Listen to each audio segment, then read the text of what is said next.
Una nueva serie, de la cual debo advertirte no puedo hablar mucho, ha nacido. Ningen Fushi no Boukeisha es una prometedora historia que nos está apareciendo ahora mismo. El relato de cómo 4 aventureros que perdieron la esperanza en la humanidad eventualmente salvarían al mundo, o por lo menos así es como suena el título traducido al español. Advierto que, aunque el capítulo tiene buena calidad, omitió bastantes detalles muy importantes que vienen directamente desde la novela.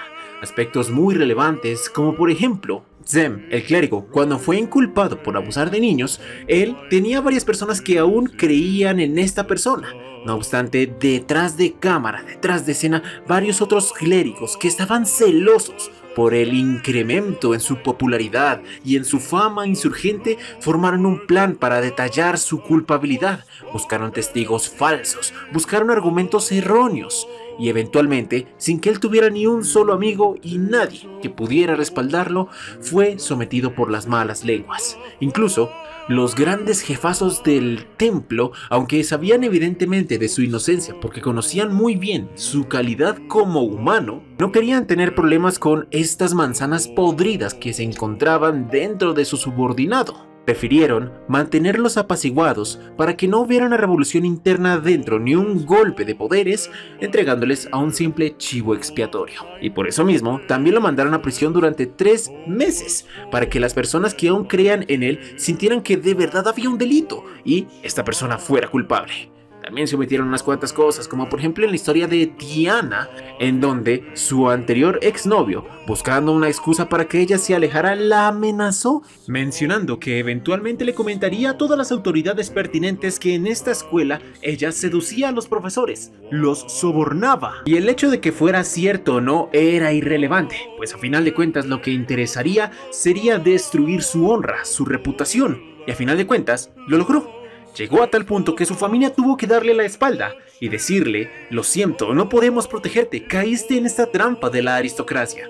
Entonces tendrías 2 opciones. La primera es ser la concubina de un duque bastante cerdo que solo mira a las mujeres como objetos sexuales, o irte de este lugar. Te daremos dinero, pero tendrás que independizarte y convertirte en una aventurera, siempre y cuando nunca más utilices el apellido en tu nombre.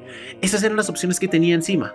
Y quizás la historia más dura de todas sería la de Karan, la chica dracónica. Puede que en el capítulo número 2 se hable un poco más de esta, así que lo que puede que te diga ahora sea un ligero spoiler.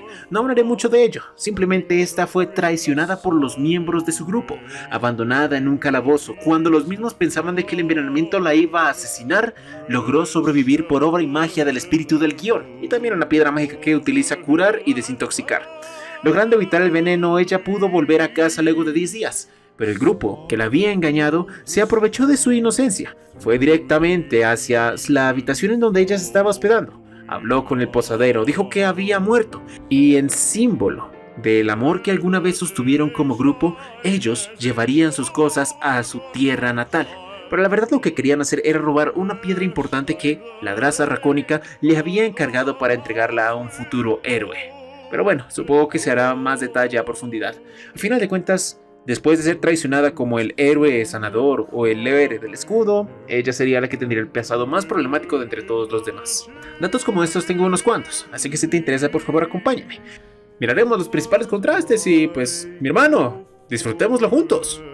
Empecemos con número 1. La gran ciudad de aventureros tiene un pequeño requisito para aquellos que quisieran retar y desafiar el laberinto en pos de obtener sus recompensas.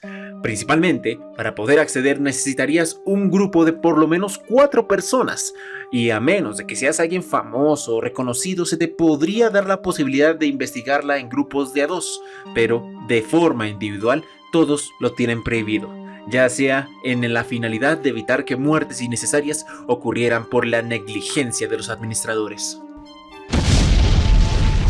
Número 2.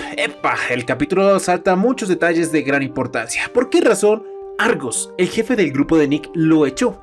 Pues bueno, principalmente el muchacho no podría destacar en casi ningún campo de combate en los grupos de aventureros. Su altura era promedio, era ligeramente delgado y su físico no le permitía luchar contra enemigos poderosos. Él era más de las personas que se enfocaba en los aspectos intelectuales. reponía los recursos del grupo, manejaba la contabilidad, controlaba los gastos y aconsejaba a los demás para que el oficio fuera rentable. Y el principal problema es que los demás miembros de su grupo eran unas bestias completas, unas perras, por decirlo de la forma más bonita posible. Todos desperdiciaban su dinero de forma terrible, ya sea en fiestas, en trago, en mujeres, no tenían el concepto de la buena inversión, y Nick constantemente les recordaba esto. Chicos, no utilicen el dinero del grupo con el que nos abastecemos, con el que compramos nuestros suministros en placeres individuales y mundanos. Era una persona muy lógica que quería llevar este oficio a algo profesional, cosa que molestaba bastante a sus compañeros, a estos corruptos, a los que querían embolsarse más recompensa de la que les debían. Y por ende, todos trataron de acusarlo de que los principales despilfarros de dinero provenían por culpa de Nick. Lo utilizaron como chivo expiatorio para justificar los huecos fiscales, para justificar por qué no había dinero. Y al final de cuentas, Argos, como era el líder de ellos, tuvo que creerles, porque si todos se unen en contra de alguien, la mayoría gana sobre la verdad. Y ahora, rápidamente que asaltamos este punto, ¿recuerdan la exnovia de Nick? Eventualmente, casi llegando al final del capítulo, él soñó con ella nuevamente y ahí vio a un sujeto quien aparentemente era su verdadero novio y que el chico estaba siendo engañado. Era un sueño, pero la realidad es que esto fue lo que pasó. Cuando ella le terminó, ese sujeto llegó a la mesa, intimidó a Nick y cuando él quiso responder dándole un golpe, varios sujetos se levantaron de los asientos. Era una estrategia para intimidarlo y que nunca más se volviera a acercar a la chica que lo estaba ordeñando, que le estaba sacando todo su dinero de forma a propósito. De hecho, la verdad, el único que la miraba como una verdadera pareja y relación era Nick. La otra, pues, como una rubia de alto rendimiento, solo lo miraba como una billetera andante. Y lo hizo con pos de estafa. Número 3. Y esto hace referencia a los grupos que habitan la ciudad del laberinto. En este lugar, el espacio entre la vida y la muerte se mide apenas por chasquidos, por segundos. Y por lo tanto, los miembros de cada uno de los parties se miran a sí mismos como hermanos o como familia. Es más, cuando un novato es acogido por un grupo de aventureros y uno en específico se dedica a enseñarle, se desarrolla una especie de vínculo entre padre e hijo, sin importar la edad, sin importar el tiempo o la diferencia de que ambos los separen. El vínculo se forma y se fortalece. Y es por eso que Nick consideraba de forma casi literal a Argos, la persona que lo echó, como un padre. Número 4. Luego de que el padre de Diana la exiliara, la mandara a vivir por su cuenta propia como aventurera, luego de que su exnovio Alex le tendiera la trampa de la aristocracia haciendo que su honor caiga por los pisos, ella se fue a la ciudad laberinto y conoció las apuestas. Según dicen las palabras de aquellos que saben, ella era una mujer bendecida. Tenía un gran intelecto, un excelente conocimiento y una asombrosa mente. Por lo tanto, ella estudiaba perfectamente las posibilidades de victoria en cada uno de los juegos en los que participaba. Siempre iba a las opciones más probables y seguras, pero al mismo tiempo estaba maldita por la inexperiencia, porque todo novato que tiene en las apuestas es el no saber cuándo parar, y aunque tu intelecto te diga cuál es la mejor respuesta posible, tus mismas ambiciones, tu misma inexperiencia hace que sigas apostando y sigas apostando hasta que finalmente ya no queda nada y todo se ha perdido. Lo mismo le pasó a Tiana. No supo exactamente cuándo controlar su poder, cuándo controlar su avaricia, y al final dejó ser corrompida por el mal juego y perdió todo. Número 5.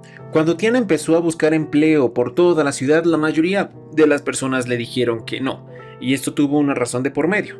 Pese a que vivimos en una sociedad medieval, en donde las personas que sabrían aritmética, gramática básica y lectura podrían obtener trabajo de una forma sencilla. Después de todo, estas cualidades no estaban a la disposición de todas las demás personas.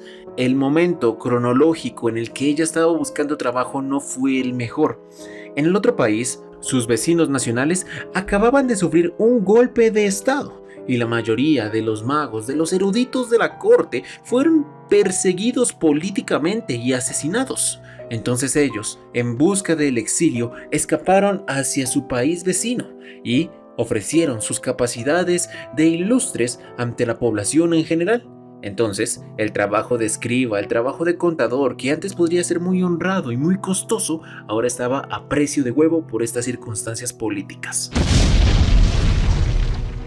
Número 6. Nick, cuando vio por primera vez a Zem, pudo percatarse del aroma de los demás cabarets a los que había asistido antes de venir a este lugar. Y resulta de que él se había metido en problemas literalmente antes de venir aquí, pues, como siempre, disfrutando de su libertinaje, empezó a ir de burdel en burdel. Y el último en el que estuvo, al principio le dijeron que, por ejemplo, el precio eran 2000 yenes la noche.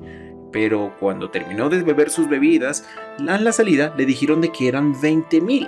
Evidentemente estaba tratando de extorsionarlo, de coercionarlo para pagar más dinero del que se había acordado, 10 veces más.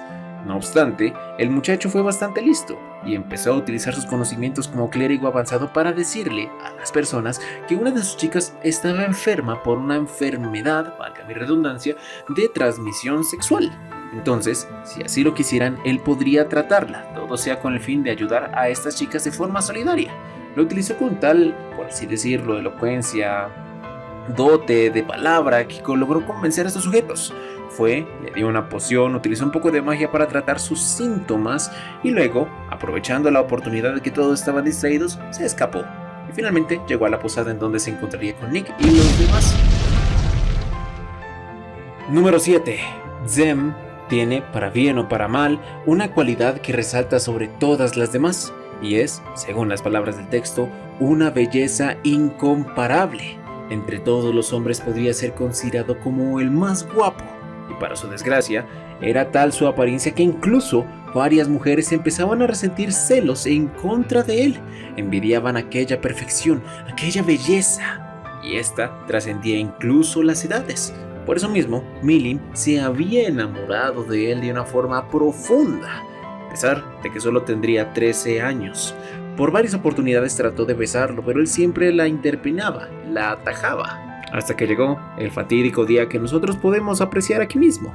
Cuando ella fue rechazada, empezó a caminar hacia los reversos, hacia el jardín trasero de la iglesia, en donde escuchó a varios padres que estaban conspirando en contra del sacerdote. Por lo general, cualquier persona en su santo juicio, ya sea muy niños, no entender la situación o muy adultos, no comprometerse con problemas innecesarios, ella debió haber pasado de largo esta pequeña conversación que tenían estos sujetos. Pero debido a su edad, en donde era muy chica, pues como para medir las consecuencias de sus acciones, pero ya lo suficientemente grande como para actuar por puro y físico sentimiento, es decir, la edad más peligrosa de todas, decidió ayudarlos, y sin medir las consecuencias de sus actos, planeó junto a ellos la conspiración para derrocar a Zem de su puesto como sacerdote y clérigo. Número 8. El odio de Zem por Miruru alcanzó niveles exorbitantes. De hecho, el sacerdote la empezó a aborrecer con tal fuerza que prometía en su corazón: si la volviera a ver de nuevo, estoy seguro que la asesinaría en el acto, la mataría sin piedad. Pero esto era en el único caso de esta niña, porque curiosamente, ante todas las demás personas, incluso entre los sacerdotes que lo acusaron, él estaba dispuesto a perdonarlos. Sentía que su alma y su bondad le ordenaba no guardar resentimiento por nadie más, aceptar los pecados de los otros y seguir hacia adelante. Pero con ella era diferente. Por ella no podía simplemente olvidar ese resentimiento. Número 9. Sobre la posadera. Literalmente ella salvó a Zem, o por lo menos su alma. Desde que él salió de prisión, todas las personas lo empezaron a ver con desprecio y nadie lo escuchó. Nadie le dirigía la palabra y solo insultos salían desde sus bocas. Por ende, ya llevaba bastante tiempo sin llevar una conversación decente con alguien que no lo juzgara de las malas a las primeras. Ese pequeño gesto de humanidad fue más que suficiente para que este hombre pudiera progresar, pudiera sentir calma y paz, y le fue bastante para recibir el pago como para darle tratamiento en la espalda. Ahora, esta posadera realmente no es que se acostara literalmente con cualquier persona que fuera directamente hacia su establecimiento. De hecho, estábamos en la época de invierno y la mayoría de las personas no solían frecuentar estos lugares, pero de vez en cuando lo hacía. se iba a negar. A veces llamaban o habían personas que le atraían bastante la atención y los utilizaba como sus juguetes para librar un poco de su tensión desde que su marido había muerto. Ahora, volviendo a otro tema, cuando esta mujer escuchó la historia de Sem, se sintió bien y al mismo tiempo mal, porque pudo salvarlo, pero al mismo tiempo podría generar problemas eventuales. Esa noche Sem había perdido su castidad y por ende empezó a desarrollar un fuerte vínculo con ella.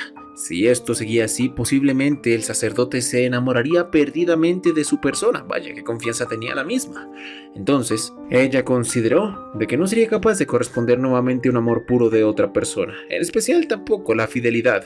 Disfrutaba tener esos encuentros ocasionales con extraños de forma expentina. Entonces, no quería hacerle pasar más momentos ni más sufrimiento a esta persona.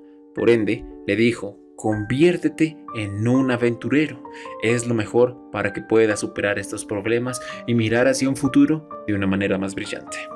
Y bueno, mis queridos héroes, aún quedaría la historia con referente a Karura, pero pues como hasta el momento aún no se ha animado, seguramente la van a molestar o van a tratarla más adelante.